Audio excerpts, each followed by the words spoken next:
नमस्कार, बहुत बहुत स्वागत है आपका। आज महेंद्र सिंह धोनी के पूरे सफर की कहानी, और वो कहानी जो ना टीवी पर दिखाई गई, वो कहानी जो ना किसी खिलाड़ी ने बताई, और वो कहानी भी जिनके बारे में बहुत सारे लोग नहीं जानते हैं। उनके पूरे करियर पे जितना उन्होंने 2011 तक खेला था, उस पर एक फिल्म भी बन चुकी है। लेकिन आज जिस महेंद्र सिंह धोनी की मैं कहानी आपको बताने जा रहा हूं, वो अब तक अनटोल्ड है। ऐसे ऐसे किस्से हैं जो महेंद्र सिंह धोनी के कुछ खास दोस्तों ने बताए हैं, जो कुछ खास खिलाड़ियों ने बताए हैं, जिनको कई बार महेंद्र सिंह धोनी ने शेयर किया है, और कई बार कुछ किताबों में उन किस्सों के बारे में जानकारी है। शुरुआत करते हैं सबसे पहले 2000 से, यानी 21वीं सदी की जो शुरुआत थी वो हो चुकी थी, और उसके बाद भारतीय टीम में एक विकेट कीपर, एक परमानेंट विकेट कीपर की तलाश शुरू हो चुकी थी। एक तरफ पार्थिव पटेल का नाम चल रहा था, एक तरफ दिनेश कार्तिक का नाम चल रहा था, और इन सब के बीच महेंद्र सिंह धोनी का नाम उस वक्त पे एक विकेट कीपर के तौर पर नहीं जाने जाते थे। उस वक्त पे रांची, बिहार, और इसके अलावा, क्योंकि उस वक्त पे आप याद कीजिए कि झारखंड नया नया बना था और रांची झारखंड के हिस्से में आया, बिहार अलग हो गया। उससे पहले तक महेंद्र सिंह धोनी बिहार की ही टीम से खेला करते थे। पश्चिम बंगाल से लेके पूरा का पूरा जो नॉर्थ जोन था वहां, और जो वेस्ट जोन था वहां, और जो ईस्ट जोन था, जो सेंट्रल जोन था, हर जगह जब महेंद्र सिंह धोनी खेलना शुरू कर रहे थे तो उनके लंबे लंबे छक्कों की बात किया हर कोई करता था। और इन छक्कों की बात ही जो है वो इंडियन क्रिकेट टीम तक पहुंचती है। भारतीय क्रिकेट टीम तक जब ये बात पहुंचती है तो सबसे बड़ी बात जो निकलकर सामने आती है वो ये कि ये खिलाड़ी बड़े बड़े चौके छक्के लगा सकता है, ये खिलाड़ी बड़ी बड़ी पारियां खेल सकता है। और इन तमाम बातों के साथ ही शुरू होता है महेंद्र सिंह धोनी का सफर। बांग्लादेश के साथ भारत को सीरीज खेलनी होती है 2004 दिसंबर में, और महेंद्र सिंह धोनी का नाम रखा जाता है सिलेक्शन कमेटी के साथ सौरव गांगुली के सामने। दो चॉइस दी जाती है, दिनेश कार्तिक या महेंद्र सिंह धोनी। उस वक्त तक दिनेश कार्तिक टीम में खेल रहे थे, उसके बाद महेंद्र सिंह धोनी के नाम का चुनाव करते हैं सौरव गांगुली। क्यों?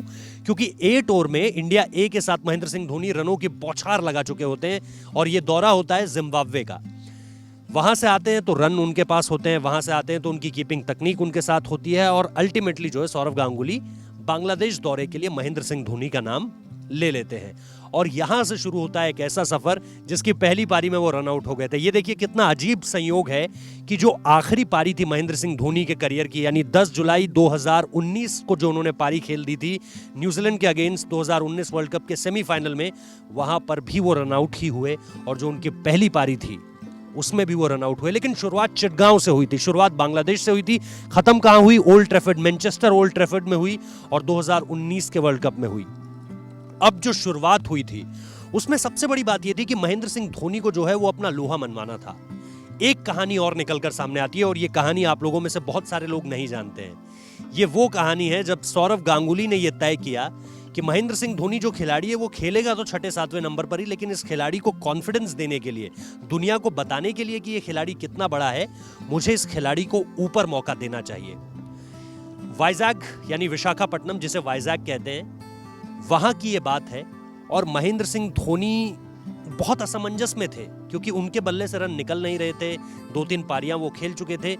टीम इंडिया को बल्लेबाजी करनी थी पहले, और टीम इंडिया को जो बल्लेबाजी करनी थी उसमें महेंद्र सिंह धोनी का नंबर बहुत नीचे आना था। पाकिस्तान के साथ ये मुकाबला होने जा रहा था, और महेंद्र सिंह धोनी के लिए सौरव गांगुली ये फैसला लेते हैं टॉस करने के ठीक बाद। जब वो टॉस करते वक्त पिच से वापस ड्रेसिंग रूम की तरफ आ रहे होते हैं, वो ये कहते हैं कि आज मैं महेंद्र सिंह धोनी को नंबर 3 पर खिलाऊंगा। नंबर 3 पर खिलाने का मतलब क्या था, आप समझ रहे हैं? नंबर 3 पर खिलाने का मतलब यह था कि इस खिलाड़ी को जरा गहरे पानी में उतार कर देखता हूं। अगर ये तैर गया तो ये बड़ा खिलाड़ी बनेगा, अगर ये डूब गया तो फिर इस खिलाड़ी में बड़े बनने की काबिलियत नहीं है। लेकिन आपको पता है, रेस्ट इज हिस्ट्री, अंग्रेजी में कहते हैं rest is history. Mahendra Singh Dhoni ने उस इकलौते मैच में 148 रनों की पारी खेली। दुनिया जान चुकी थी यार कि एक बड़ा खिलाड़ी निकल कर आ गया, एक ऐसा खिलाड़ी जिसके पास काबिलियत है बड़ी बड़ी हिट्स लगाने की, एक ऐसा खिलाड़ी जो जब चाहे छक्का मार सकता है। और मिडिल ऑर्डर में या लोअर मिडिल ऑर्डर में भारत को उस वक्त भी इस तरह के खिलाड़ी की जरूरत थी, क्योंकि याद कीजिए उस वक्त पे ऊपर आपके पास वीरेंद्र सहवाग थे, सौरव गांगुली थे जो बड़ी हिट्स लगा सकते थे। फिर युवराज सिंह, मैं नहीं कहूंगा कि उस समय पे युवराज सिंह बहुत बड़े बड़े छक्के लगाने के लिए जाने जाते थे। हालांकि उसके साथ ही जब महेंद्र सिंह धोनी और युवराज सिंह का करियर एक साथ चलना शुरू हुआ, उसके बाद युवराज सिंह में भी हमने वो काबिलियत देखी कि जब चाहे तब छक्के लगा सकते हैं, और धोनी में ये काबिलियत शुरू से थी।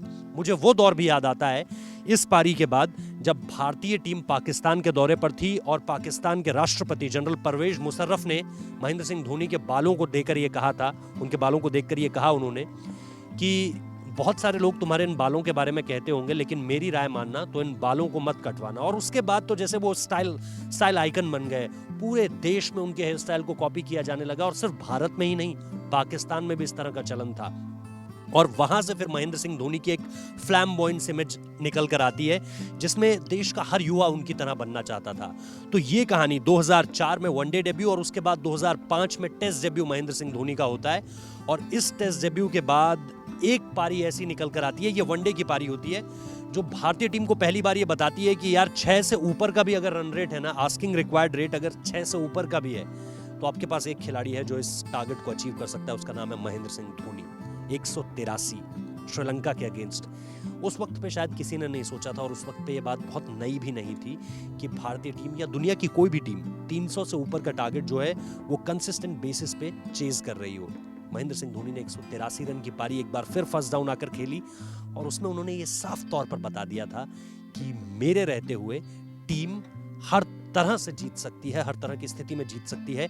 उसके बाद ही एक नारा निकल कर आता है, अनहोनी को होनी कर दे महेंद्र सिंह धोनी। ये नारा उसके बाद बहुत पॉपुलर हुआ और 2004, 2005 और 2006 की ये 3 अहम किस्से मैंने आपको बताए। अब आता है वो किस्सा जो महेंद्र सिंह धोनी की जिंदगी बदलने वाला था। न सिर्फ महेंद्र सिंह धोनी की, भारतीय क्रिकेट को जो पूरी तरह से बदलने वाला था। याद कीजिए 2007 का T20 वर्ल्ड कप, दुनिया पहली बार T20 विश्व कप को अपने सामने देख रही थी। T20 क्रिकेट का भारत आलोचक था। उससे पहले भारत बहुत ज्यादा इंटरेस्ट नहीं दिखा रहा था उस तरह की क्रिकेट लीग्स में। T20 फॉर्मेट को भारत में बहुत ज्यादा पसंद नहीं किया जा रहा था। यही वजह थी कि सचिन तेंदुलकर, सौरव गांगुली, राहुल द्रविड़, VVS लक्ष्मण, इन सब ने क्या कहा, हम खेलने नहीं जा रहे हैं। जब सौरव गांगुली भी नहीं जा रहे हैं, राहुल द्रविड़ भी नहीं जा रहे हैं, सचिन तेंदुलकर भी नहीं जा रहे हैं, तो एक सवाल सबके जहन में था, कप्तानी कौन करेगा। सचिन तेंदुलकर से पूछा गया, उन्होंने कहा युवराज अच्छे ऑप्शन है, सहवाग अच्छे ऑप्शन है, क्योंकि सहवाग भी जा रहे थे, लेकिन एक नाम अगर मैं आपको बताऊं तो वो है महेंद्र सिंह धोनी का। ये सचिन तेंदुलकर का कहना था। इसके पीछे की भी एक कहानी है। वो कहानी ये है कि सचिन अक्सर स्लिप्स में खड़े हुआ करते थे और महेंद्र सिंह धोनी बतौर विकेट कीपर उन्हें बार बार ये राय देते थे कि अब आपको इस तरह से करना चाहिए, अब आपको इस तरह से करना चाहिए, अब आपको ये कदम उठाना चाहिए, अब आपको ये कदम उठाना चाहिए। इस तरह की चीजें जब बार बार होती हुई देखी गई और वो चीजें जब बहुत सही दिशा में भारतीय क्रिकेट को ले जा रही थी और बहुत सही दिशा में हर वो चीज हो रही थी जिसकी जरूरत थी उस वक्त पे, तो फिर सचिन तेंदुलकर को लगा कि शायद महेंद्र सिंह धोनी में वो लीडरशिप क्वालिटी है। क्योंकि एक कहावत है अंग्रेजी में, leaders are born, they are not made.